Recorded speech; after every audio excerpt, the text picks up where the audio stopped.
Hey, hey, hey, everybody. Take two. Our previous transmission had some technical issues. Hopefully it's all working now. Everybody, we with me?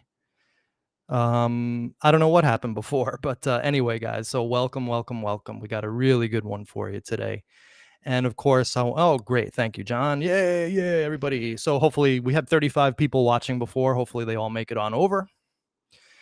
I think I knew what happened. It was an issue, technical issue, not with the mic, but with the Chrome windows and all sorts of stuff. Anyway, we figured it all out. So thank you for coming on over, guys. We really appreciate it, and we're not going to let you down today. We got a fantastic one for you.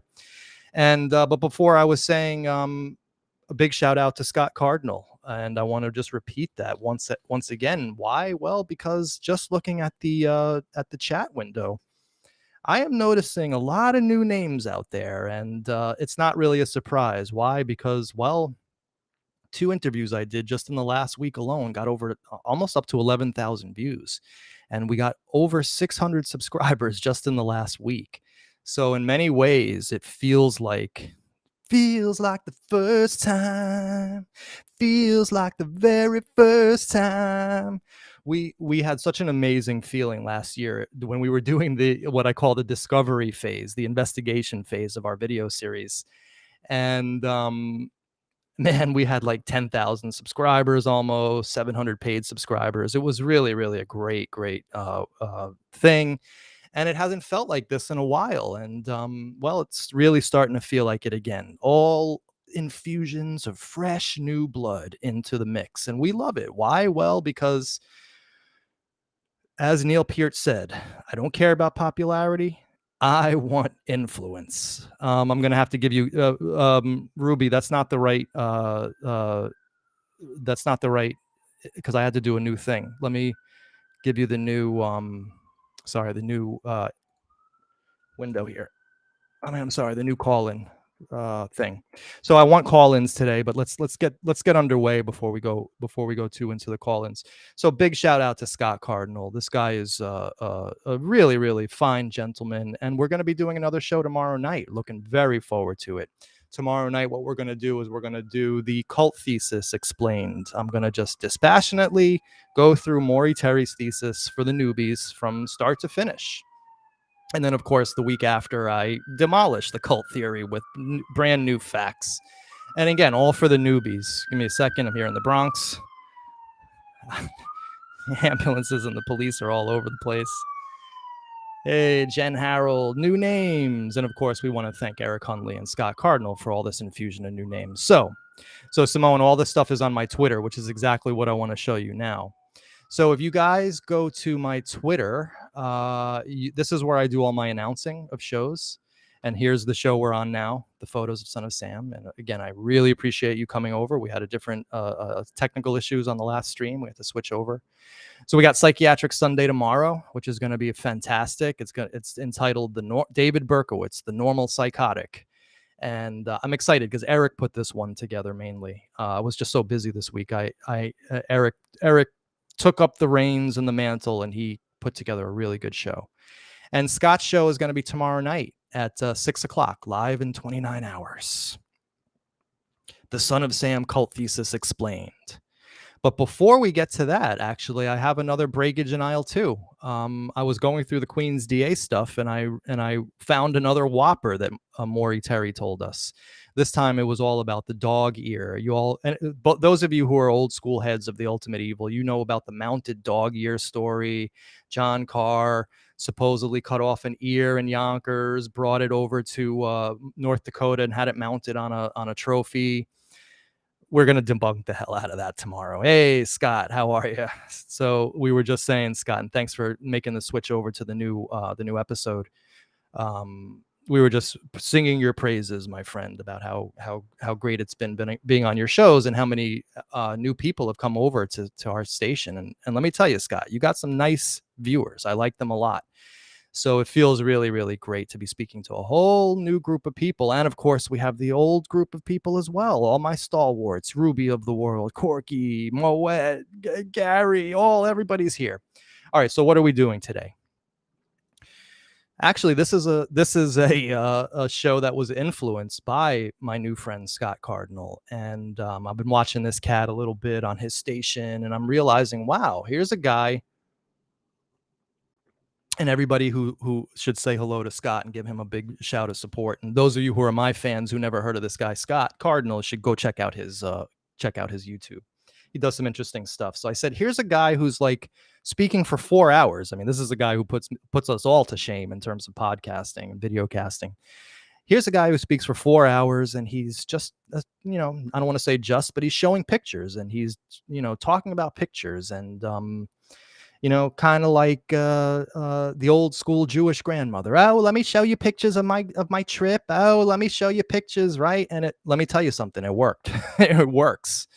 So the thought for today, my friends, was and let me just get the presentation up for you guys, if you don't mind. The thought for today was just to go through the photographs of the Son of Sam and not do too much analysis. Today isn't about proving anything or disproving anything or talking about the anomalies of the photographs and all the questions that they may rise. Today's really all about feel. It's about looking at these photographs and breathing them in. Some of them are actually quite poignant. Some of them tell a very sad tale. Although we are gonna do one little bit of analysis of the Brooklyn scene as the last slide today. So everybody, I just want you to just relax, enjoy yourselves as we go through a little journey of the photographs of Son of Sam. Now, of course, all you guys have had these photographs. They're in the Queens DA dump. They're some of them are easy to find. Berkowitz's arrest photos, apartment photos. Some of them are actually a little bit deep within the archives. There, you have to go into Moskowitz, the victims folder, and Moskowitz, and I was just blown away. I actually did a show on the apartment photos, but we were doing it mainly for analysis. And today we've learned a lot since then. So I kind of want to do it again. Eric, thank you so much. I appreciate it. So, all right. So the way I've done this is basically, here's why we're all sitting here today, folks. This is the man himself. And of course, this photograph was taken the night of his arrest, August 11th, 1977. And I'm not quite sure like what the deal is with these artifacts on here. Berkowitz certainly wasn't this skanky and grimy. Right. So I don't know like what's up with these splotches on his face here. But in either case, this was when they took this guy in. And let me tell you something, we can, even though this is a psychotic monster right here, and who says that, basically he's always going to be psychotic and he's always going to be evil and harbor thoughts of murder and destruction. He writes that in his psychiatry letters. It is possible to have a modicum of sympathy for the chubby behemoth. Too much time dancing at a disco. It's funny. And why do I say that? Well, because, I mean, this guy's life was no bowl of cherries, in a sense that he was spending that year in the psychotic delusional haze in his apartment, waging war on his neighbors, writing all these delusional letters, killing people, shooting dogs, throwing Molotov cocktails. It probably was not fun being Berkowitz in 1976 and 1977 is all I'm saying. Now, please don't get me wrong. I'm not saying that we shouldn't have sympathy for his victims. Absolutely not. But at the same time, we are human, and, you got to wonder, like, what the hell was up with this guy in that year? I would have loved to have spoken to him in that year. In fact, he writes a letter, and we're probably going to look at it tomorrow in Psychiatric Sunday, about how many times over that year he wanted to pick up the phone and call his friends and tell them that he was the Son of Sam. I wonder whether he actually did that. There's someone out there who actually knew he was Son of Sam, but that's a whole other story. And of course, the man and his gun. Yeah, I mean, he probably did hate his life. He was the Lord of life. He lorded over all life. He was the one who would decide who would live and who would die. And that was probably the only time when he felt comfortable and safe, right? So this is the famous gun. This is the 44 Charter Arms caliber Bulldog. And this is the gun, of course, and the man, why we're all sitting here today. This gun, of course, bought in Houston, Texas in 1976 by a friend of his. And it's a 5-shot weapon. And of course, we remember Mike Lorenzo's analysis of the Borelli letter when he writes at the end, bang, bang, bang, bang, bang, right? 5 shots. And of course, Moet is using our new moniker for Disco Dave, the Lord of Life, Disco Dave. That's an amalgam between me and Eric. Eric came up with Lord of Life. Actually, his wife came up with Lord of Life, and Eric started using it, and I came up with Disco Dave. And anyway, my friends, there's a black and white of the same gun.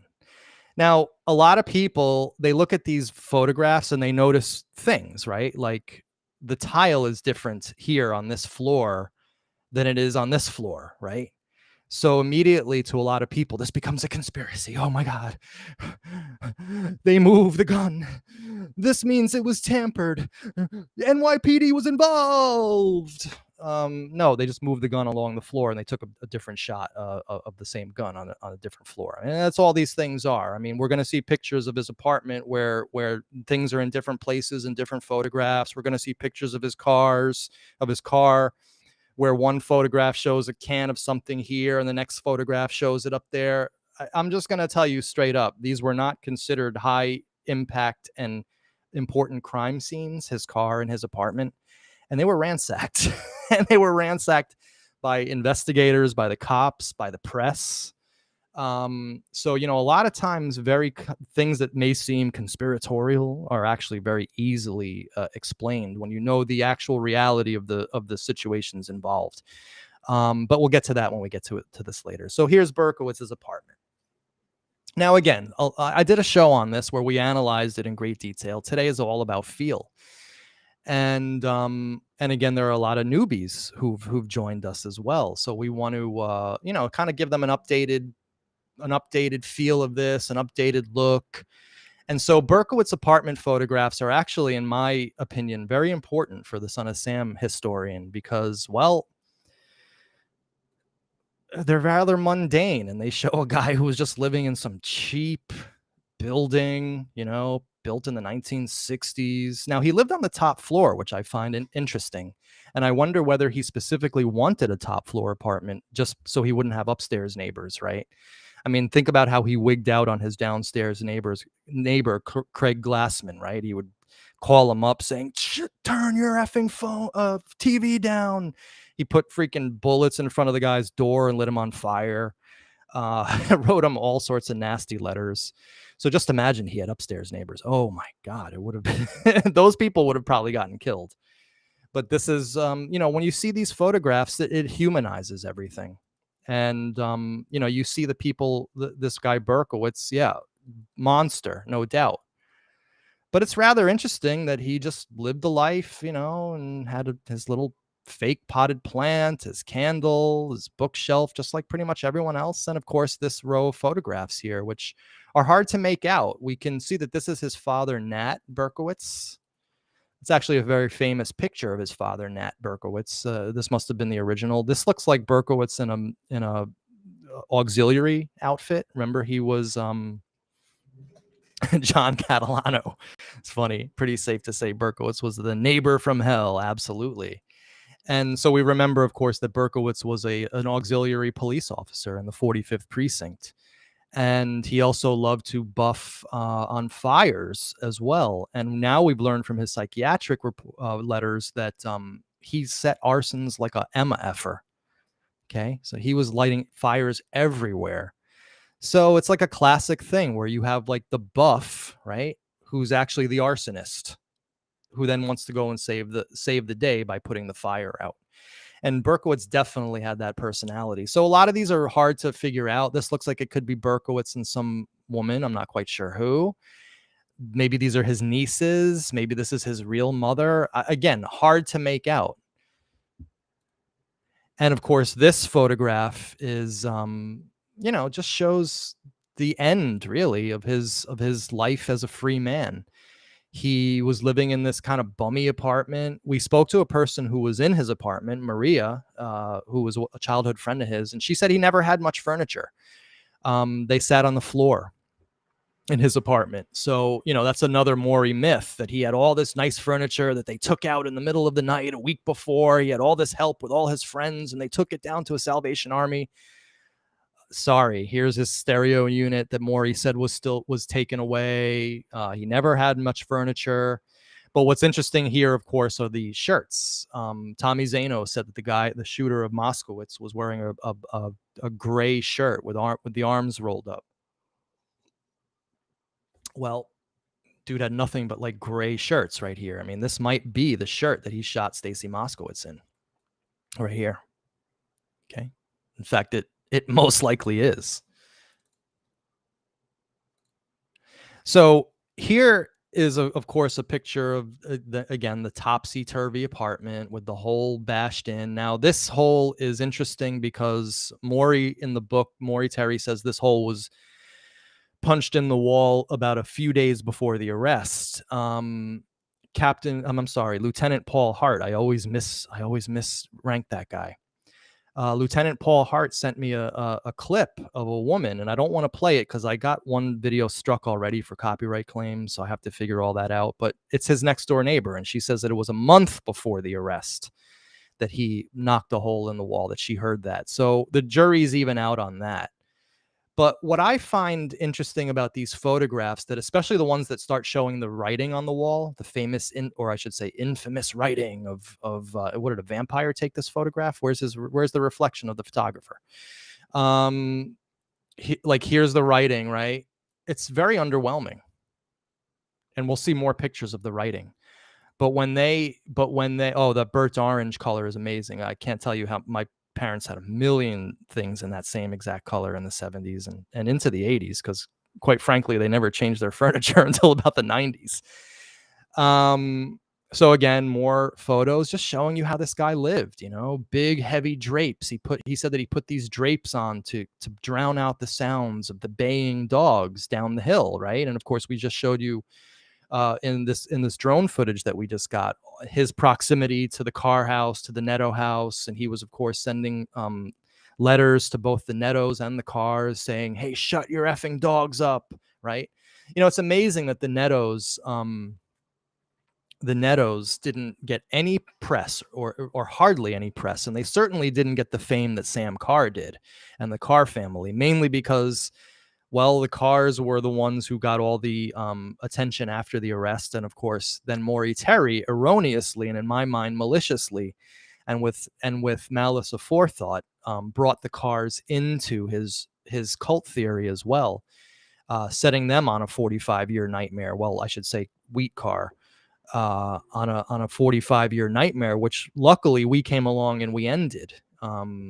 Wheat Carr is innocent. Okay, I know that's revolutionary in Son of Sam. The Carrs had nothing to do with Son of Sam, other than they were his victims, and they happened to be the ones that kind of turned him in as well. But who else is going to turn him in other than victims, right? Like, think about this logically.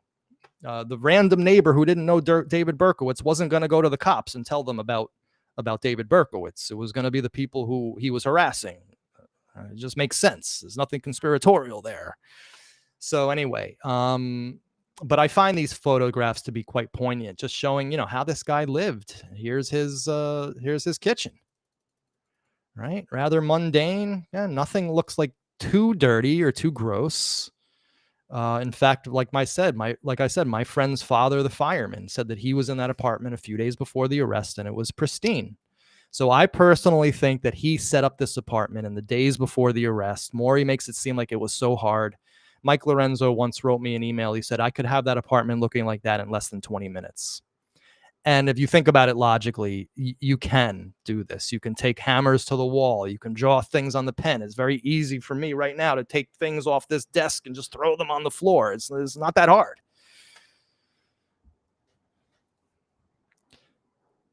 Listen, I was once a conspiratard too, guys. So, he probably was had a fairly normal looking apartment, right? And he just made it look dirty, strewn his socks everywhere, took the sheets off his bed and whatnot. Or he lived like this. I mean, either way, it doesn't make too much of a difference. And And again, there's the writing in the back. Very underwhelming when you see it in context with the rest of the apartment.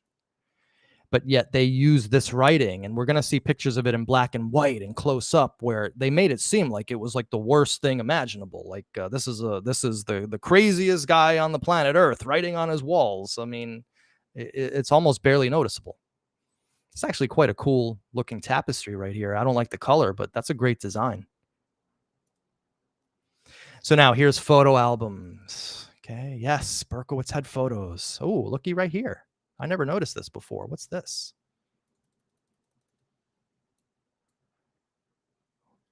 Okay, for all you sleuths out there, this is interesting. This is like a machine gun right here, and it looks like a business card. This may have to be blown up for someone and sharpened, but that's interesting right there. In either case, here is a photo album, and yes, there is nothing nefarious about having a photo album, even if you're David Berkowitz. In fact, David Berkowitz in his letters, see, this is one of the reasons why I wanted to do this show. It's kind of like an update to the Berkowitz apartment show that I did, even though we're going to see the pictures of his car and other stuff. We may even have a guest come in when we talk about the car. But anyway, Berkowitz writes in his psychiatric letters all about how he had tons of photo albums, how he had shitloads of photos of him as a child, his bar mitzvah, his friends, and so on and so forth, how his father had 1 million photos that he can send the psychiatrist. So, you know, some people are trying to make hay out of, oh, he had a photo album. Oh my God. That means something. That means he was taking photos of the cars and the nettos, and he was doing it for the intelligence services. No, it was just a standard photo album that you buy at Walgreens, or in those days Woolworth, across county, 5 and dime. But it was like nothing. This is like, my dad has 1 million of these. You know, I would like to see the photos in there, no doubt, no doubt at all. But I highly doubt it's any high sensitive intelligence photos of the Carr family. And again, this looks like it could be bullets right here. Something I didn't notice. Those are bullets. Are they bullets? You guys tell me. Yeah, Ruby, I miss Woolworth too. Cross County used to have 2 Woolworths. They had one that was like its own store, and that was a really cool one. You'd go downstairs in the basement. They would have I remember they had a pet section. In fact, we bought our parakeet at Woolworths. And then they had another store across county that was more like I don't know exactly what it was. It was like but it had a little diner in it that was really great. You'd get like the hot dogs with that green relish on it. And then the best thing was the sodas, because they would put the sodas in these triangular paper cups, and then they would put them in like metal containers, and you drink it that way. And everybody who grew up in Westchester and the North Bronx remembers the Cross County from the 80s. Anyway, are these bullets, guys? It looks just like bullets to me. So, look, nothing too special. Oh, this is my boy Dave's apartment. Isn't this nice? He's on his own now. Davey, he has paintings. He has a fan. He has a bookshelf. So he has extension cords. He has a pair of scissors. So again, nothing crazy. But here's another photograph again of the infamous writing on the wall. Look how mundane it looks, right? Sam Carr, my master. Ah, the rolling hot dog machine. I remember that. So kill for Sam Carr. Okay, it's just amazing when you see the writings in context with the rest of the apartment. It actually does look like he staged this apartment. It really does. And this must have been like I'm not quite sure what this is, probably for police comparison. Hi, my name is Mr. Williams, and I live in this hole. I have several children I'm turning into killers. Wait till they grow up. Now, of course, this was used as proof positive that Berkowitz was in a cult, because he wrote on his wall that there were several children that they're turning into killers. Let me tell you something. These children, are they in the room with him right now? I mean, this guy was writing how Hitler was part of his cult. Lieutenant Paul Hart just sent me that today. Put up a tweet saying that Berkowitz wrote that Hitler was one of the sons, in addition to Fred Cowan. So, give me a break with this crap. And listen, 2 years ago, I would have been telling you it was a cult, man. It was the process, and Mr. Real Estate was seen as Moloch, and Billy the artist sketched him in the middle of the night with no lights around. That's what I would have told you last year. My name is Craig Glassman, and I shall never let a soul rest. Now, he wrote it LES first, and then he put this like cross-looking T on there. And it's clearly the same handwriting as the Borelli letter, and honestly, it's the same as the Breslin letter. If you look at certain things, now it's not in that same handwriting, but so what? It's the same essential look. Berkowitz wrote the Son of Sam letters. We need to just get that in our heads, guys. Sam Carr, my master, X, and there's of course the X from the Son of Sam symbol. But again, look at that E. Right? Very, very similar to the E in the Borelli letters. The M is the same, and so on and so forth. So Simone's asking who was Mr. Real Estate. So Simone, God bless you, you must be a newbie. You know what, guys? I don't think we should tell her who Mr. Real Estate was, because we don't want someone thinking that he actually existed. No, Mr. Real Estate, Simone. We'll get into Mr. Real Estate on my show with Scott this Sunday. He was the leader of the Son of Sam cult. He was the head person out there who directed Berkowitz and the rest of the cult in Untermeyer to go forth and create havoc and terror in New York City and shoot everyone, especially 100 young women. Even saying it sounds ridiculous now. I mean, we should all verbalize these things, right? Verbalize Maury's thesis. Just say it out loud, like I've had to do the last couple days putting together a show. The thing that I realized at the end was, how the hell did we believe this horse shit in the first place? Anyway. So here's another photograph of basically the same thing. Sam Carr, my master. Again, rather mundane. Right? Not like looking like this insane stuff that was put in the newspaper. Here's another one. Similar coloring to Trump. Oh, some people thinking that right. Some people have said Donald Trump was Mr. Real Estate. Donald Trump, believe me, in 1976 and 77, Donald Trump was not directing anyone to kill anybody up in Yonkers or Westchester. Kill for Sam Carr, right? And that was essentially like, if I were to ever write a book, which I'm not going to, by the way, it would probably be called two things, two names. One might be Kill for Sam Carr, although I don't know, that's not so great. Jim Fay came up with a great one, Pathway to Murder. I think that's a good one. So again, just the same stuff here. We don't need to belabor it all. So here's another one. And again, looking at these photos, it's clear this was like a last ditch attempt to make himself look legally insane. That's what this was. Berkowitz even writes it, that this was all basically a ploy to make him look crazy so he would get off on reasons of insanity. Craig Glassman worships the devil and has power over me. Now, everybody, Craig Glassman was Berkowitz's downstairs neighbor. And a lot has been made about Craig Glassman. He was part of it, man. He was in the...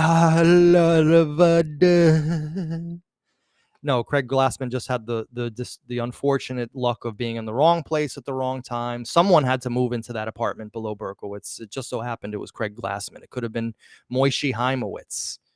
It could have been Tyrone Jackson. It could have been Nahil Patel.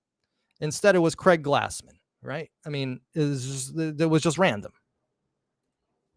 My name is Craig Glassman, and I never shall let a soul rest. And look, he had a fire extinguisher. So clearly, he was like sort of a responsible dude. And of course, we know he was a fire buff too, so that would make sense. So here's what's interesting. These are like taped on. We're gonna see these a little later, and this will become clearer. But like he must have run out of ink because then he was taping stuff on his walls.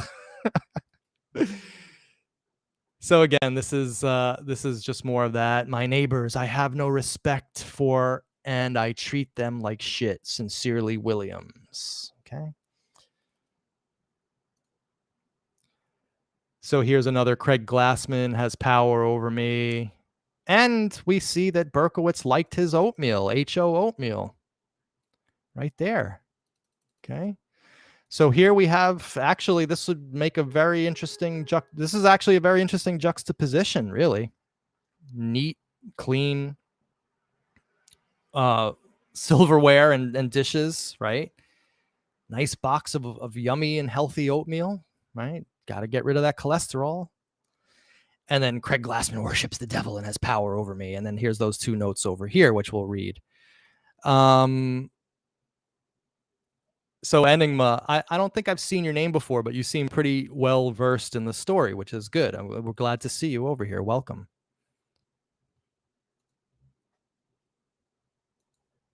Same thing. Again, some of these were taken in different exposures, so you could actually see the writing. I mean, that's interesting that the writing wasn't even like powerful enough that you could see it with a camera.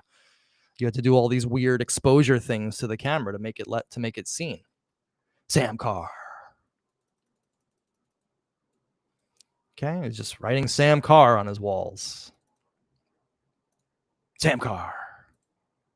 So, of course, here is the outside door again to apartment 7E. And for those of you who are interested, we have just finished a drone video where the specific purpose of that drone video was to show you the view from his window, essentially. What the Lord of Life was looking down on and lording over, deciding who he would harass today. Oh, is it going to be the Nettos? Okay. Is it going to be the second floor neighbors of the Nettos? Is it going to be the Joaquin Goncarlo on the third floor? Is it going to be 22 Wicker Street? Is it going to be 316 Warburton? Which one of these people am I going to destroy today? Right? That was what Berkowitz was doing the last year of his life in that apartment. Okay, he wasn't sitting there in Untermeyer Park with the children and chanting and doing all this stuff. So again, these are the black and white photos. And here, and once you see enough of these photos, you can start to get an idea of like the layout of his apartment, the floor plan. So here's those same photographs that we saw before, the coat hanging on the wall, on the doorknob, and so on and so forth. Here are, like I didn't see that before on the wall. Maybe this is a new wall that we didn't see before.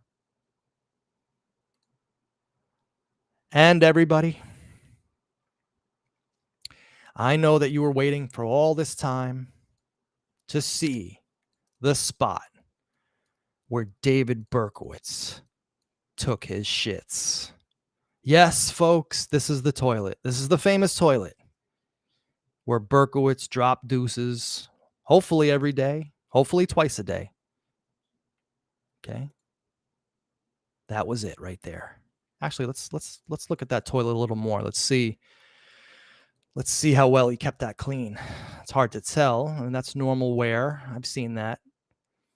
I wonder whether he changed his toilet seat when he got the apartment, though, because that looks like a toilet seat, honestly. That's like when you buy an apartment and there's still a toilet seat there from like 20 years, it usually has these marks on it, right?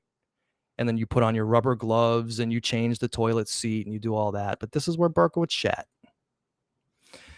And what's this a thing of here? It looks like looks like some form of, I don't know, looks like a church of some sort, right? Not quite sure what the deal is with that.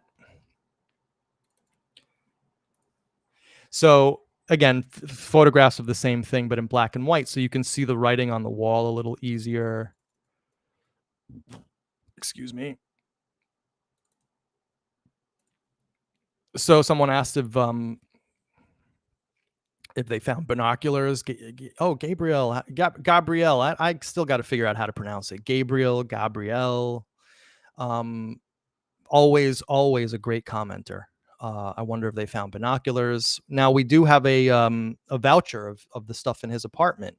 Although who knows whether everything's on it, but we have a document that we did shows on last year called the Serlac-Sarasi documents, and those have his what they found in his apartment, including all of his guns.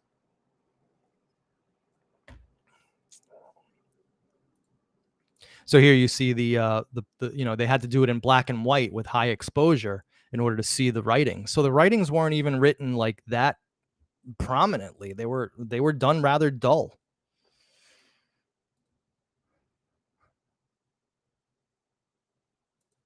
Now I just want to put out there to invite guests.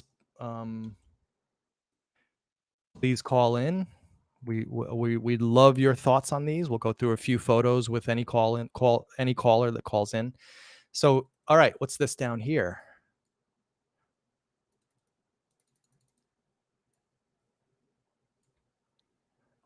January 1977. So he didn't even change the he didn't even change it. I mean, who knows? Could have fallen down, but he didn't change his calendar from January to August. Looks like there's some sort of handwritten notes here. I wonder what those are. Maybe these are the letters that we're analyzing now.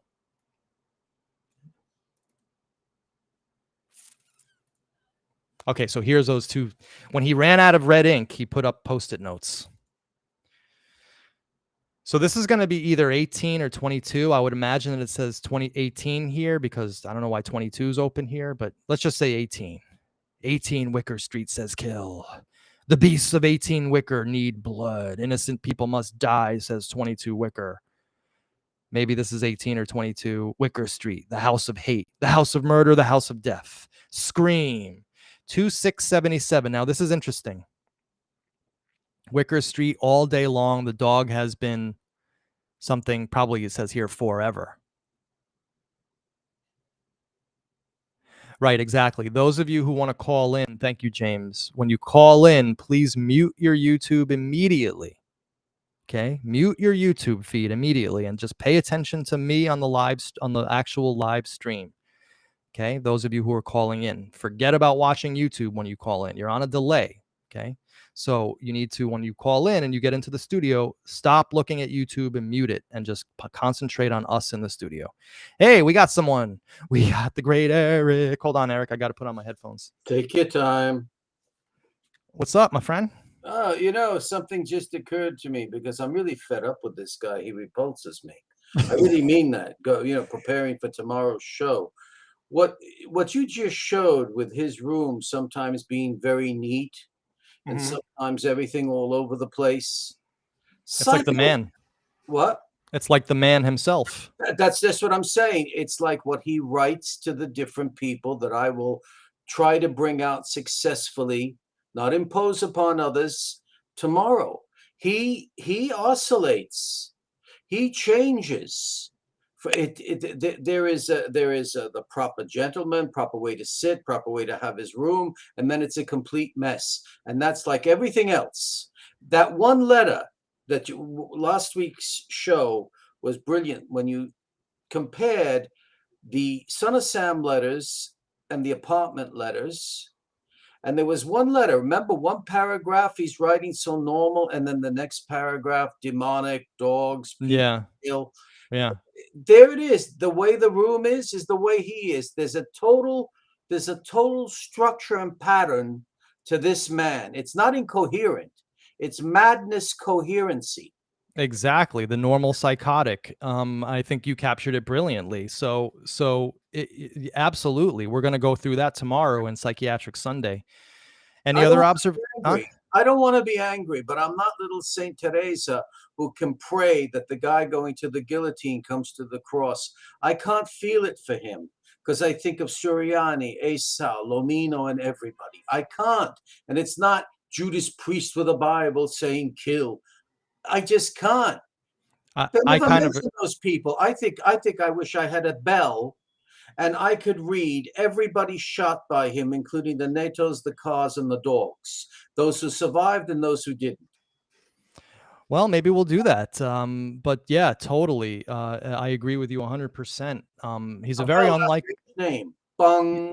Yeah, he's very unlikable, Berkowitz. And the more you know about him, and the more we study about him, the more you can see see transparently through his MO. And I think we're finally starting to get it after all these years, Eric. So, any other observations, Eric? That's it. But I also get angry with the psychiatrists who come up with these terms to justify madness and say, well, the victims are victims. That's over with. What do you mean that's over with? They're not alive like you and I, and they would have been our age. That's Not true. over with. Anyway, it's great to see all the new people, Scott Cardinal, Eric Hunley back, and Rob, Lauren Lumber. God bless you all. I'll see you tomorrow, but I'm going to continue listening. Thank you very much, Eric. Love you, man. The same right back at you, my friend. We'll talk soon. All right, the great Eric. So now here, this is, so we were wondering about this 2677. So my son of Sam heads out there. Go into your timelines, my friends. What happened on 2677? Did anything happen on 2677? That would be what? February 6th. This was 2 days before the no. This was February. This was a month and 2 days before the shooting of Virginia Voskerichian. So in either case, but and on March 8th, he wrote a letter very similar, saying the Wicker Street cult has been, howling all day. How much blood does he want me to spill for him? So this brings up interesting stuff here. Did he post these up in the week before his arrest that he had written in 2677, or are these written the day, like the week before his? I mean, we'll never know, really, because Berkowitz certainly won't tell us the truth. These are just mysteries that are going to probably have to remain mysteries in the Son of Sam case. In either case, I don't see any sign up here that says the process was involved. I was involved with others. There were other people. Kill for Sam Carr, same deal. Right, and just photographs of his, and anyone who grew up in New York City, this is a very typical look of a hallway of an apartment building in New York City. So Freund was killed. So book club, thank you. Freund was killed January 30th. So this was a week later that if that's correct, right? If this is actually accurate from the time period, he actually wrote that on 2677. Then he wrote this a week later after killing Christine Freund, and obviously would be in the throes of some psychotic delusion. I mean, what else can we say about it? He was normal. I mean, you can't say that. So here's pictures of his, and I didn't notice this last time. So for those of you who are like wondering how well they protected the chain of command and custody of evidence and all this stuff, here's two, old beer cans right here. It looks like Schaefer beer. My grandfather drank that. My Puerto Rican grandfather, God bless him. That looks like Schaefer, right? Beer right outside. So they were ransacking the hell out of his apartment. Let me just tell you. Kill for Sam Carr. Sam Carr, my master. Oh, wait, here we go. There's another one. As long as Craig Glassman is in the world, hey, Moet, we got of the world, right? There will never be any peace, but there'll be plenty of murders. And look, here's a new T. I never saw him write a T like that before. It looks like a 7 with a cross on it. That's interesting. I have never seen that before. And then, of course, this piece is in all capitals, much like the Son of Sam Breslin letter. And also, this is very reminiscent of the Borelli letter, where some letters were written in lowercase and some were written in oh, right. Patrick Lewis said it could be June, the 2nd of June, 77. Doubtful, because really nobody from New York writes like that. But it is a possibility. So 2nd of June, 77, Son of Sam heads. Did anything happen then? Off my head, I can't think of anything. Right, exactly. There's a good chance the cops guarding his apartment could have helped themselves to the contents of the fridge. Now, I'm not going to kiss and tell, and I'm not going to say who told me names of this or that, because it's not my place. Okay. But I am going to just tell all of you publicly and for the first time that I have confirmation from people who were there that this apartment was being totally ransacked by people walking in and out of there. They were taking stuff, people were taking souvenirs. There was no thought given whatsoever to the to evidence or chain of evidence or securing these weren't crime scenes. If you think about it, the crime scenes were the shooting sites. This wasn't a crime scene. There was nothing to be gleaned out of these places, either in his apartment or in his car, that I think would have mattered in a court of law, in a sense that, like they had to have all. But then again, I could be wrong about that. But in either case, it doesn't matter whether I'm right or wrong, whether this was a crime scene that needed to be protected or not. The simple fact is, his apartment and his car absolutely confirmed without a doubt. I will not say who told me. I will not ever give up anything that I was told in confidence, other than, and everyone knows this already anyway, people ransacked the hell out of that apartment. People took stuff out of that apartment. Things were moved. Okay. Sloppy forensics. So anytime you ever hear like anyone saying, "Oh God, the photos are different," that means something. It doesn't mean a goddamn, well, excuse my language. It doesn't mean a GD thing. And I shouldn't have even said that. Excuse me. It doesn't mean a damn thing. I'm from the Bronx. Every now and then that comes out. All right. Berkowitz's car.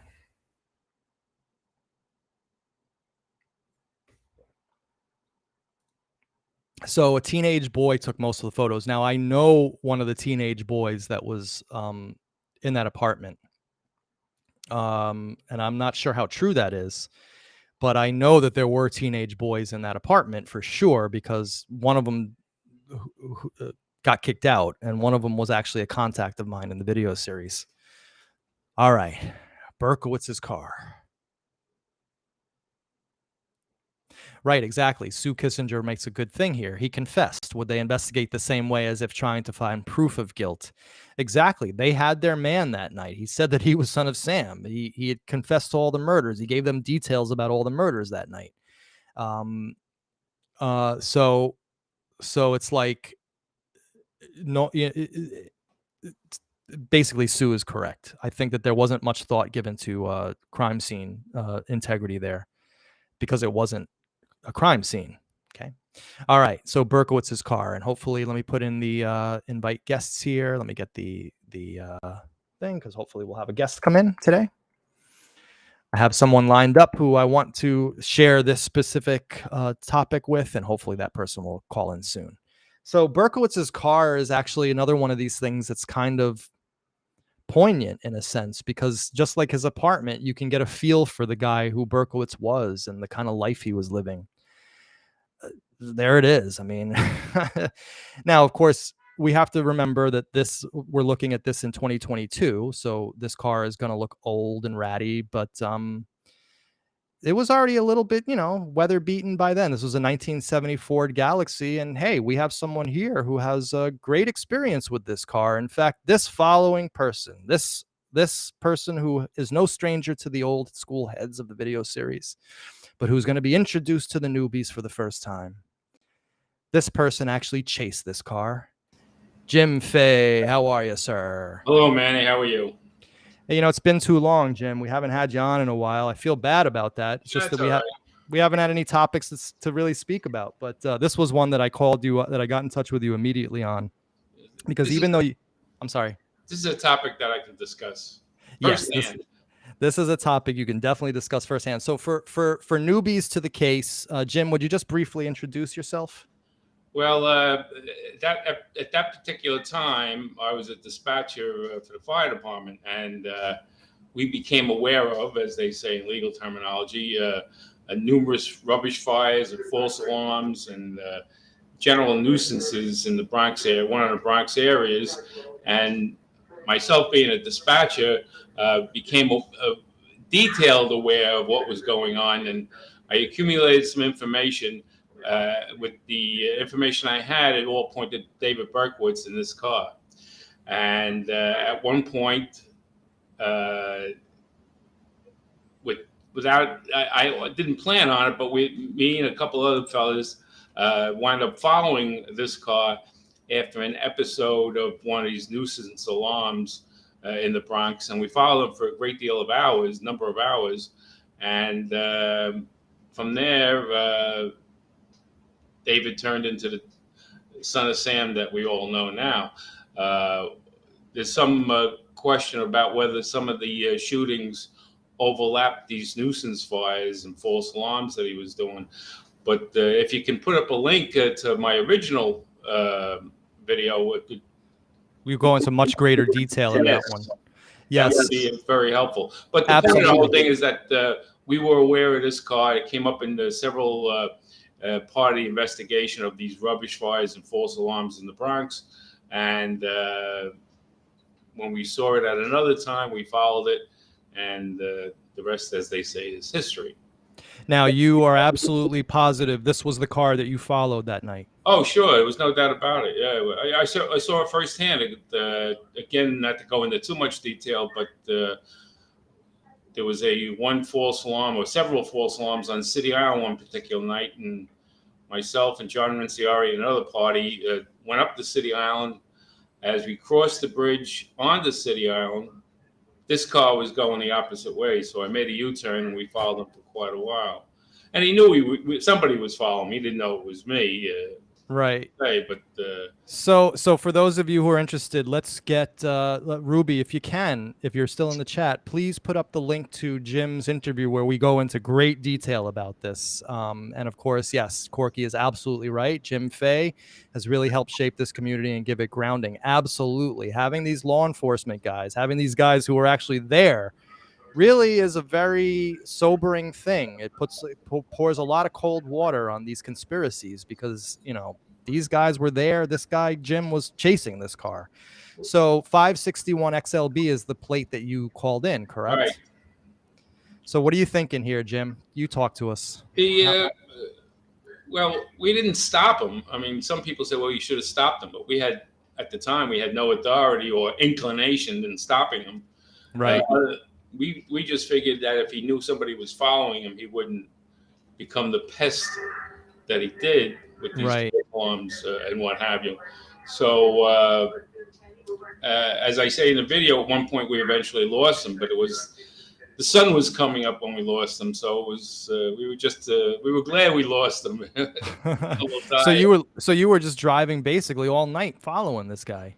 Well, it was about midnight or maybe a little after when we first became aware of them, and then right. I say the sun was coming up when we finished up. So let's let the audience go look at that amazing video we did. I don't remember now, 6 months ago now. I'm not exactly sure when we did it, but let's get your opinion on what we're seeing here. Right. Well, it looks like he lived in the car most of the time. He appears as slovenly as his apartment. But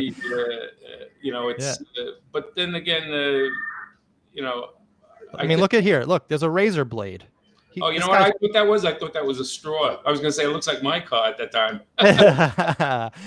So it's funny. No, this looks like a disposable razor, which is interesting. That again gets back to the whole notion of he living in his car. It could very well be.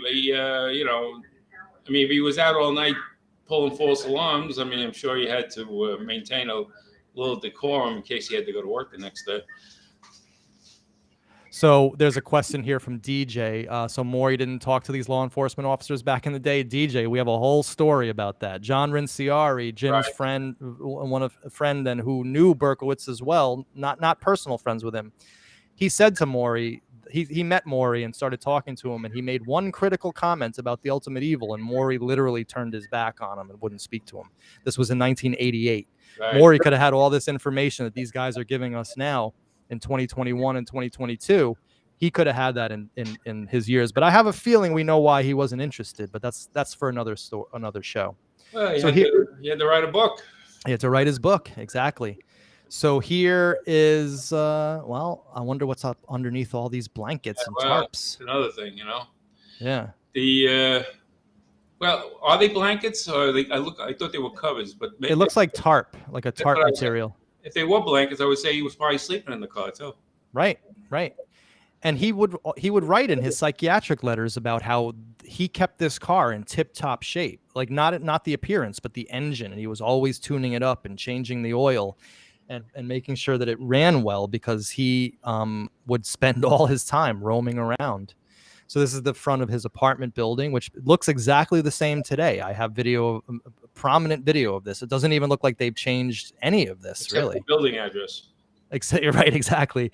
They changed the address. So here's color photos. Now this is where people can get conspiratorial, right? Because look, just going back, here's a photograph here, and if you notice, the stuff on the floor is not the same in this. My simple explanation is the cops tossed this car, and then they just took pictures at different time periods. Would you agree to that? I go along with that too.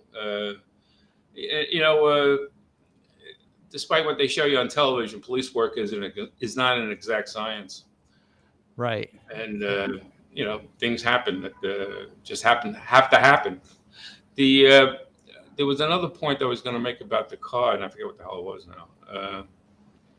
Will maybe showing an older picture jog that memory? I forget now. I'll think of it. About keeping the car in good shape. Well, he certainly didn't want to escape from one of his incidents and have the car break down. Right. There was another thing that was brought out previously in another video. That was another thing I wanted to bring out too. Let me bring that out. If those of you who follow this closely, you saw the fire log that David maintained that Manny has put up on a video, and if you follow the dates of the shootings vis-a-vis the dates of the fires he was setting in this particular case in Queens, they overlap. Right. In the same neighborhoods in Queens. We only have those particular ones where we could show Queens as relation to shootings and the fires, but could have been Brooklyn too. We don't know. Right. There are ones in the Bronx, but they don't really come in line with the shootings in the Bronx. Go ahead. He was going down Palisade Avenue in Riverdale. I'm telling you, Riverdale got spared somehow on Son of Sam, but he was aiming for the Riverdale section of the Bronx for sure. Well, it was an isolated neighborhood. Right. The shootings and the car fires and what have you, they overlap. But I believe, my opinion is that the fires and the rubbish fires and all that crap had their own period of time prior to the shootings. It wasn't like he woke up one day and said, well, I'm going to do car fires and shootings. He did the first stuff, the less malicious stuff, and then it overlapped into the shooting. So he going up to Riverdale and doing the car fires and the false alarms in isolated neighborhoods, which we discussed in a previous video also, gave him that outlet there, but apparently it wasn't enough for him. Right, or maybe, yeah. I mean, because believe me, the areas he was roaming in Riverdale, I live right near. He could have easily found victims for sure in these areas. So let's Dr. Pepper. Wait, I always remember Dr. Pepper having a purple band. Was green? That's true. That's true. Having been a photographer in those days too, I can tell you that unless properly developed and the right settings on the camera done right, you wind up getting smeared colored pictures, Even the car doesn't even look like car looks white. It was yellow. Yeah, that's the biggest thing that people can't get over, that the fact that, like he said, this car was yellow. It looks white in all the photographs, cream colored, but everyone who saw it says it was yellow. Now, what are we seeing here? We're seeing a window washer. Is that a window washer? I can't quite tell what that is. Look at those sneakers. Flares over on the left-hand side, sitting in the seat there. Flares. Well, in case he came across a disabled car, he wanted to help the people out. Well, listen, we know he left a note on a car that he dented. Right. So this guy had that weird mentality of wanting to help and wanting to kill at the same time. Along those lines, the whole issue of him parking the car in the hydrant, I don't think that was. I think that was part of his thing. People say that he wanted to get caught. having been a fire buff in the Bronx, he knew that it was a mortal sin to park on a hydrant. Absolutely. And he probably saw firsthand at one time or another the results of somebody parking on a fire hydrant in his comings and goings. So by parking his car in a hydrant, it drew more attention to it. That would be the last place I'd want to park a car if I was involved in some shenanigans like him, you know. Well, it's not such a mystery, Jim, when you realize that he wrote in his letters to Abrahamson that he always planned to get caught. His intention was to get caught in the beginning of this. And I believe that hydrant had something to do with that. I believe it too. I think that by this point he was just done with this. He wanted to get caught. Probably the pressure was too much. He was probably couldn't sleep anymore. I think that he purposely went and got caught. So Mike Lorenzo writes, Berkowitz wore skippies. No wonder he couldn't get girls. So right. Well, that's the truth. He had his issues. There's no two ways about it. Yeah. See, that's something from the 70s. Like, I was born in 73, but you know, I wasn't aware of these cultural things. So you guys got to tell me. I guess nerds wore these skippies. Well, I didn't. So you know, I'm sure there are people out there that did, but. It's funny. Well, you weren't a nerd, Jim.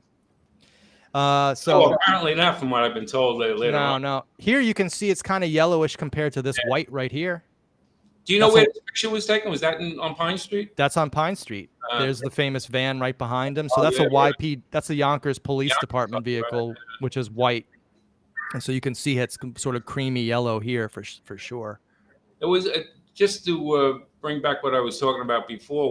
When I was a dispatcher, we put feelers out. We had to dispatch companies to all this nonsense that he was doing in the Pelham Parkway area of the Bronx. And I took it upon myself to call the fire companies that were going and see if they could get some intelligence on what's going on, talk to people in the neighborhood, see what they had to say, if they saw anything. And they did come back, and they told me that they talked to a neighbor here at this fire and this rubbish fire and this car fire. And they gave plate numbers and cars. They saw this car and this plate number at the location. Among others, Berkowitz's car wasn't the only one, but Berkowitz's car came up at several of them. Really? Yes. You know, of course, I didn't jump up and say, Eureka, we got the guy. We put in together. Right. And then when myself and John Rinciari followed him that night, it certainly put the legitimacy on the investigation that we did, because now we saw him leaving the scene of I forget if it was a fire or a false alarm at that particular time on City Island, but we put him in at the time and place of occurrence, as they say. Right. And it's amazing because there were all these threads going on pre-Son of Sam and pre-arrest and even pre-Son of Sam, I should say, where there's another Skippy right there, where he was on so many people's radar, right, for all these antisocial acts. Yeah, well, that's true. But it's all hindsight 2020 because you don't associate it with the guy going around and murdering people. It's just too much of a leap between the two, right? Right. But here is, so that's why I always say that, like, people shouldn't be like, oh, they could have caught him beforehand. Wow. In Yonkers, there's still issues there, and I think anyone will agree with me on that one. But as far as these incidents in the Bronx, totally, like, I think that there was no reason for anyone to second guess. But this is interesting. Didn't the shooter of the Moskowitz wear a brown ski cap? Is that a hat? You know, that white stripe, it sort of made me think it was a vest. I don't know what it is, to be honest with you. Is it a hat? Well, let's look at it in terms of its size. All right. It does look too big to be a hat. Right. Because it's on that floor. That would be a monster hat. But then again, maybe not. The width of it looks hat-like. It's interesting. This is a to be filed away for further study thing right here, because I wonder if this is the cap. We got the idea of the shooter wearing a hat of some type come up at any of the shooters? Yeah, it came up with Voskerichian. The witness, Mr. Barlow, said the shooter was wearing a watch cap, which this looks right. Yes, right, and he tried to pull it down. Jackie Joe is saying that looks like a hat to me. Mike Lorenzo is saying, yeah, he admitted he wore a brown ski cap. That is the hat. You folded it up right there. We got it. And Captain Paul Hart. I'm sorry, Lieutenant Paul. What, Paul? I'm gonna get it right one of these days, my man. That looks like a ski cap. Well, now they can go back and charge Berkowitz with violation of the Haberdashery Act. Yeah, I mean, that's not. Oh, man. So anyway, I think that's the hat. Lorenzo thinks it's the hat. All you guys thinks it's the hat. Well, this is the first time I saw it, so it's a it just jumped out at me. It right. Like nice, but now you mentioned it. And that's what's so beautiful about doing these shows. But Dom DeLipso, who always has great things to say, said there's a pom-pom at the end of it. I don't see the pom-pom. Yeah. That'd be hilarious if there was, though. Berkowitz wearing a pom-pom hat. So here's, again, the front of his apartment. And here's something that you don't see anymore. The little things on the front of Cadillacs. Yeah, right. Well, at one time, they became very popular to the point they were stealing them off the car, making medallions out of them. Correct, yeah. They would steal them in the 80s. I remember that. And, of course, they really need to step up their landscaping game. To this day, they need to step up their landscaping game. Well, maybe one. Oh, knock on the door. Yeah, but knock on door and get off my ass. Maybe I'll be their landscaper. That'd be great. Business card. You can put it on Friend of Sam. Exactly. All right, Jim. So listen, that was fantastic. We really, really appreciated your Glad I could help. It was very interesting. Thanks for inviting me. You're very welcome, and we got to get together soon for sure and come up with something for the audience. Will do. All right, Jim. Talk to you soon. Take care now. Okay, bye-bye. All right. Well, that was great. It's always wonderful to have guests call in like that. And actually, we coordinated that for you guys. Wasn't off the cuff, but I knew that Jim's additions there would be very, very welcome for you guys. And of course, Mike Lorenzo's in the chat, and everyone should give a big, big shout out to Mike because, well, the work he did on our last video, legendary at this point. I mean, is there anything else to say? All right, guys. So listen, we're not done. We have the Moskowitz scene to do. Yes, Mike D, the Beastie Boys. I remember that. With the VW medallion, cost thousands of those things to be stolen in 1987. That's true. All right, so the Moskowitz scene. So, of course, before we get into the Moskowitz scene, let's just see what Berkowitz said about shooting Stacy Moskowitz. Of course, this is the big thing from the Ultimate Evil, that he couldn't have done it. We're going to see some pictures to maybe challenge that thought in a little bit. But Maury said that he couldn't have done it. Of course, Tommy Zano, the best witness, said that it was absolutely unequivocally him, wearing a gray shirt rolled up. We saw the gray shirt in Berkowitz's apartment. And here Berkowitz is telling in great detail how he did it. So, again, I don't quite see how you get a guy named Barry Desenko from North Dakota coming and shooting Stacy Moskowitz. But hey, if you guys want to continue to believe that, that's on you at this point. Shortly after their deep kissing, they went back to the car. If my memory is correct, they made out a little more and then just sat inside the car talking. Now I then quietly crept up alongside the car, but a little more to the rear. I had my gun out, aimed it at the middle of Stacy's head and fired. One bullet struck her head and another nicked her. I didn't even know she was shot because she didn't say anything, nor did she move. Then I got in my car and I drove off. I remember my last shooting. Okay, I stupidly reversed these. Anyway, so after about 20 minutes, they returned. So I remember my last shooting, which Stacy Moskowitz was slain. I saw her and her boyfriend making out in the car. Then they left the car, walked over the walk bridge, and went along the path by the water. We're going to see those pictures today. After about 20 minutes, they returned to their car, made out some more, then came to where I was by the swings. I watched Stacy on the swing, and then they stopped swinging. Her and her date then started to kiss passionately for several minutes. At this time, I, too, was sexually aroused. I had an erection. Okay. Now, that's interesting because he talked about not getting excited when doing these crimes. He said he wasn't a sex killer. That's an interesting thing, saying that he had an erection. So anyway, we've just read this before, and he shoots them. Very stark, very to the point, very detailed here. Talks about them making out, which they admitted they did. All of this jives with Robert Violante's testimony. So again, it's like I'm not trying to convince anyone anymore because it's pointless. All I can do is bring you guys the evidence, and I'm not making this up. Berkowitz wrote this. Okay, this is in his handwriting. He didn't write this yesterday after reading The Ultimate Evil. He wrote this in 1979. He didn't even know Maury Terry existed when he wrote these letters. Okay, he's only became aware of Berkowitz of Maury in 1980. So believe what you want, but I'm going with he was the shooter of Moskowitz after all. Tommy Zano, the best witness that night. He's the one that told us this. So here are these photographs, which I actually find, we're going to end, of course, on the Moskowitz scene today. I don't have any other photos, but there's quite a few photos here, and they're all rather poignant, in my opinion. Because again, it humanizes this thing for us. It's one thing to hear like, yeah, a couple shot in car on Lover's Lane. It's another thing to see the car, to see even the Long Island game farm, right? To see these bumper stickers on there. It says here Captain, I think, but I'm not sure. I'm not sure what that says. But this gives you a little insight into personalities of people, right? Not much. Interesting that there's an S right here on the on the light pole. This is bothering me right here. Actually, I'm like stuck on this right now.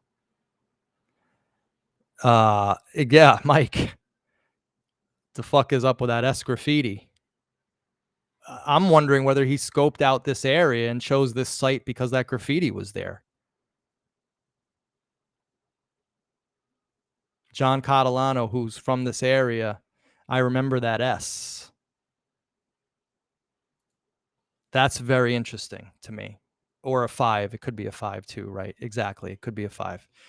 But my first thing is, in association with this car and seeing it looks like an S. Again, kind of interesting.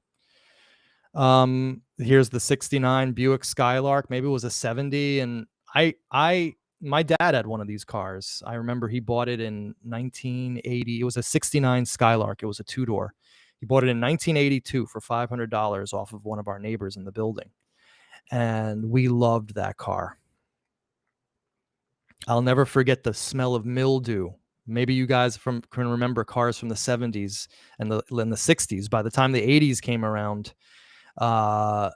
these cars all had that mildewy smell to them. To this day, anytime I smell that, I think of my dad's Buick Skylark. Great car. And this was the 4-door version of it.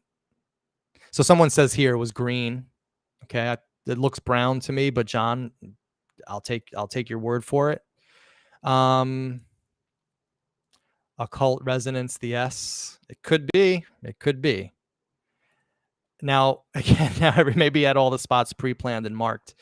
Well, it's interesting that you say that. I was actually going to not exactly dismiss this out of hand, but I've actually had a thought about that at the Valentina Suriani site, because there's a huge tree. It's an oak tree right there. And we know that oak trees are special to the Druids, right? And the occult. And on the Hutchinson River service, the biggest oak tree there is right at that scene, right where Valentina was killed. So I actually have thought in my own conspiratorial brain that he pre-chose sites according to certain markers. But we could speak about this forever and never come up with a conclusion, because again, it's all of our prejudices and biases that come into decisions like that. So the only thing that I will say is there is an S next to this car, or a 5. Okay. And it's curious to me, but I'm not saying that it means anything.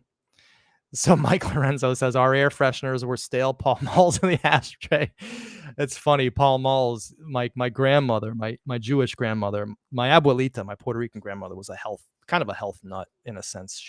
But my Jewish grandmother lived off of coffee, 3 packs of Pall Mall unfiltered cigarettes a day, and Danish and hamburgers. That was her entire diet. She lived to 84 years old too. Oh, okay. So what's this? Okay, so this is a much neater car, okay, than we saw with Berkowitz's. And this is, of course, the shooting. Now, where's the blood? You figure Stacy got shot in the head. There's no blood stains at all anywhere in here. So I'm seeing everyone's going, taking this idea pre-planned and marked. Let's not go too nuts with this, guys. I mean, seriously, let's do what you got to do, but I'm not making the leap yet.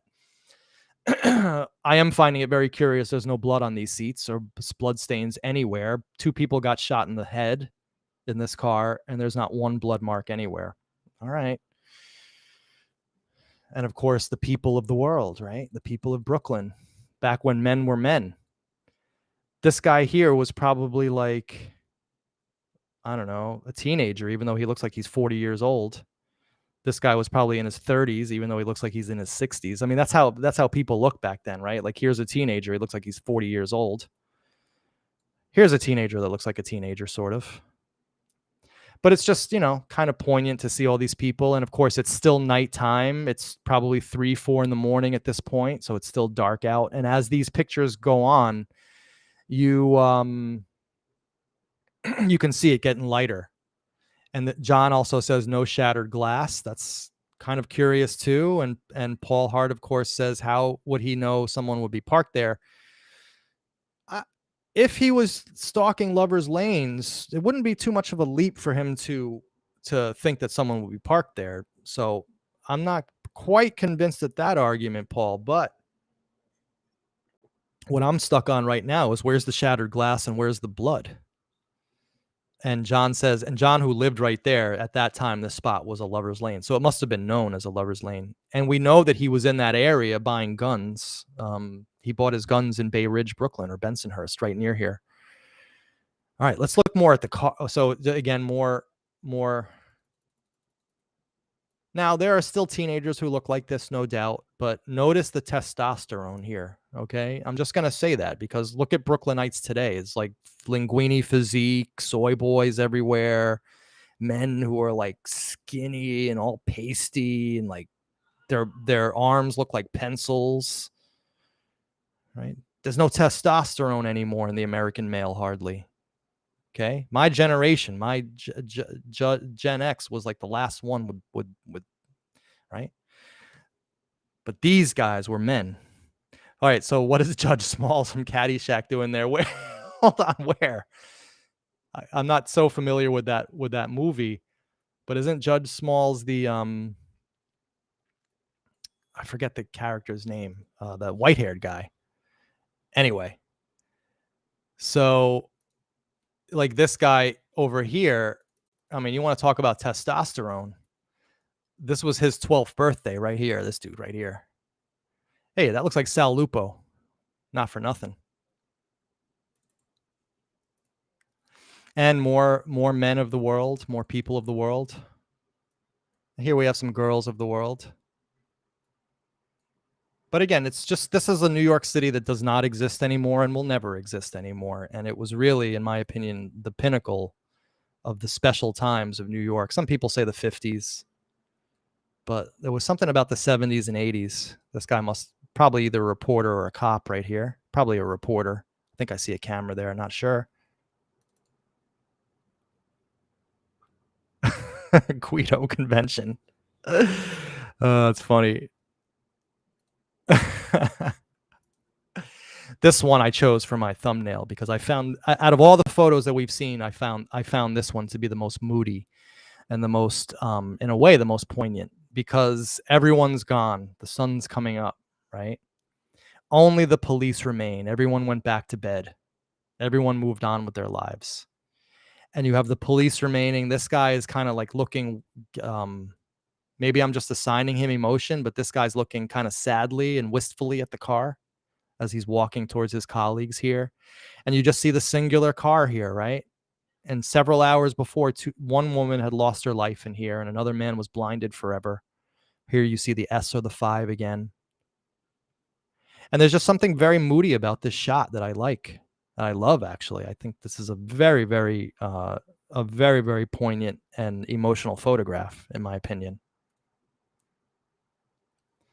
The guy next to the reporter is the Zodiac. Hold on.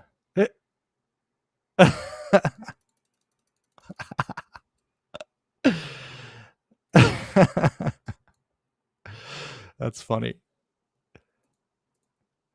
And of course, here's the part of the Moskowitz shooting gets a lot of ink in The Ultimate Evil. And they talk a lot about the lay of the land of that park, right? The swings, the pathway, the ball fields. And so we're starting to see that here, right? And where people would walk in to get to the swing area. And so you see the sun's coming up super early in the morning. It's probably like, it's, August, it's, what is it, July? So the sun's coming up at 5:30. It's probably like 6 in the morning, maybe, right? And so this is, and so John, I'm thinking, Catalano, you and I should do a show. You and I should do a show on the Brooklyn scene, and because you were from there and you know it very well. This might be good. Yeah, no shattered glass on the street. They must have had the windows open. Well, it would make sense because it was a hot summer night. S next to the car could equal. It didn't look like a Berkowitz S to me, but yeah, sun coming up on a day where people's lives were changed forever. Yeah, this was exactly. And so this guy's saying here, with all respect, you were saying the same thing a year ago. Don't remember exactly what I was saying a year ago, but I'll take your word for it. And here we go, right? And then the people are coming out more. The people of the world are coming out more. It's probably a little later in the morning. People came back out, right? Sun is coming up. You can see it starting to shine against other things here. And then here's the car right here. And yeah, no shattered glass. The thing that's kicking my ass is, where was the blood in the car? And so this is the corridor that they were walking down. There must be some swing area. Maybe John Catalano can tell us where the swing area was, where Stacy and Robert were. I think that Berkowitz was hanging out against here, because they said they saw somebody kind of like leering at them, staring at them. Okay.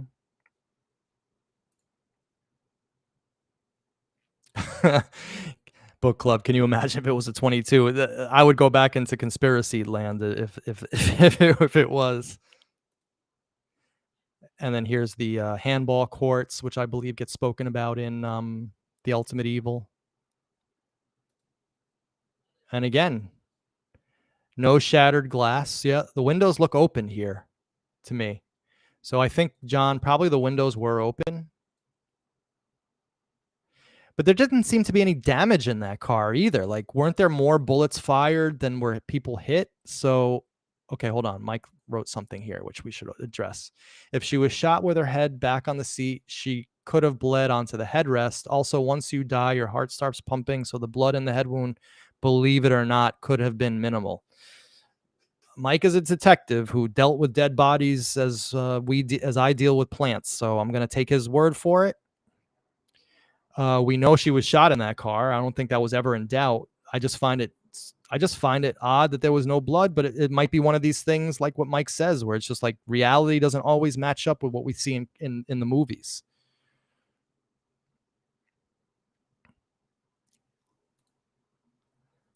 Now, I'm not sure what this is. This looks like the ball field. Interesting. There's all these little things that look like crosses here.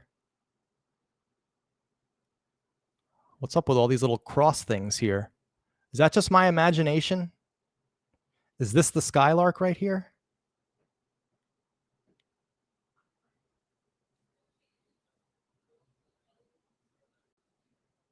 So Mike says, seen headshots where very little blood was seen. Against, we are influenced by pop culture in the movies. Fair enough. Listen, I know enough to know what I don't know. And so I'm going to defer to the experts on that. So John says that's the side from the... John, if you want to call in, call in. That's the sign from the highway. Side from the highway. Okay. Let me put the call-in link for anybody who wants to call in. Okay, we're reaching the end here. We just have a few more photographs. And of course, this is the crime scene from above, very much like the drone videos that we just did, except this was probably a helicopter that went up in the air. And I believe the shooting was right here, but we'll see. So this is the footbridge that was spoken about in The Ultimate Evil. Here's the ball field. Here's the handball courts.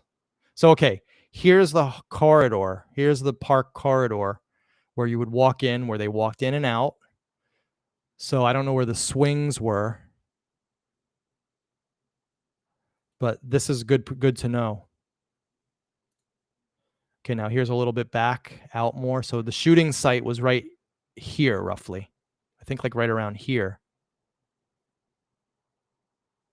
Now we're gonna talk. We have to talk about a little bit about these photographs, because and I want to get out to the scene. I heard that this scene is actually being renovated, so it's no longer looks like it did. Berkowitz, remember, parked his car at a hydrant on Bay 17th Street. Okay. So we're going to look at where that was in relation to the park. Maury Terry had it in the book that it was so far away that there was no way he could have gotten, it's a whole long story that you guys got to read in The Ultimate Evil, but essentially the thesis is this. Berkowitz was seen like a minute or two before the shooting here on Bay 17th Street by a witness. Like 2 minutes later, someone gets shot here, and Maury says that there was no way in hell that person could have walked there in time. So these are the garden apartments where Berkowitz was shot in front of. Okay. Now what I did was, and then here's the ticket, of course. Okay, 290 Bay 17th Street. Okay, so we have that address. So what I did, folks, was I put that into. Oh, what's going on? How come I don't have that photograph? I don't know what happened to that photograph, but I took a Google Earth image. Hold on. I'm going to stop this. I'm going to see if I can find it, because this is an important shot. Give me a second here, please. I will get it up in a second. Photos of SOS. Give me a sec. Here we go. Okay. Share. Window. Share. There we go. Boom. Okay, so what I did was I took the old photograph here. Okay, so let's read Paul Hart's. The Ultimate Evil said that the shooting happened only a minute or two after Cecilia Davis saw Berkowitz by her apartment building. She told the police she heard the shots 5 minutes after she saw Berkey. That's very, very important to understand here. Okay, now check this out. What I did was I took the old photograph here on top, and I went to Google Earth 2022, and I Googled in 290 Bay 17th Street so we could get exactly where that was. The shooting site was here. Okay. The shooting site was, here's the park. Here's that corridor. The shooting site was right here. Okay. The shooting site was right here. Look how close Bay 17th is to the shooting site. It's literally around the corner. Right here where my hand is. He could have walked through here, down here and here in under a minute. Remember, Berkowitz was in shape. He ran. He was a roamer. He took long walks. Guaranteed this guy walked fast. Berkowitz did not walk slow. Okay. So I had never, ever done this before. I wanted to go out to the scene myself. And Lorenzo and I were planning on doing it, but we got word from Catalano that they're renovating the site. So you can't even get in there anymore right now. They're redoing everything. They're tearing this down. They're rebuilding it. Okay. It's unfortunate we didn't get there beforehand. But I had never, ever done this work before until I put this together. And I didn't realize that Bay 17th was literally right around the corner. I personally thought that Bay 17th, according to The Ultimate Evil, would have been like up here somewhere, like in this area here. Right? Far away, that Berkowitz couldn't have made that walk. Guys, it's about as close as you can get without being like right on them. And all he would have had to do was run through the ball field, go through here, this gap in the Garden Apartments, and then go right here into his car and escape. So John's calling in. John, what's up, bud?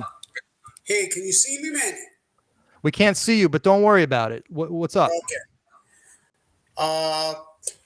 Yeah, so they're still renovating it, but I would definitely like to meet you out there. I can show you the exact path he took from Cecilia Davis's apartment through the courtyard. I actually have it on film. I could even send it to you ahead of time if you want. Oh, well, that'd be great. We should share that, but I definitely want to get out there. Absolutely. So we're gonna make a date. So what are you seeing here that the audience should know, because you grew up in this neighborhood, you know it like the back of your hand? It's approximately 300 yards from her apartment to the shooting site, but it's not a straight line. So I'd say if you walk at the speed that you used to walk when you were doing your walk videos, it's probably a minute and a half with the turning, cutting through the park and through the buildings. So and that's on what time Cecilia Davis exactly saw him, if she even saw him. Right, if she even saw him. But Right. But the whole deal is, and Paul is saying in the Unsolved Mystery episode, it took 2.5 minutes to make the walk. So that basically corroborates with what you just said. If she heard the shots 5 minutes after she saw him, then he absolutely could have done this shooting. You didn't need a cult to do it, you know. Right. And so you can do it quicker than 2.5 minutes. Yeah, I would imagine. And if you ran, you could probably do it in a minute, quite honestly. So I don't know where they got that figure from, but like I said, I'll gladly take you to the exact path, and we'll see that it's very possible within a couple of minutes to get from A to B.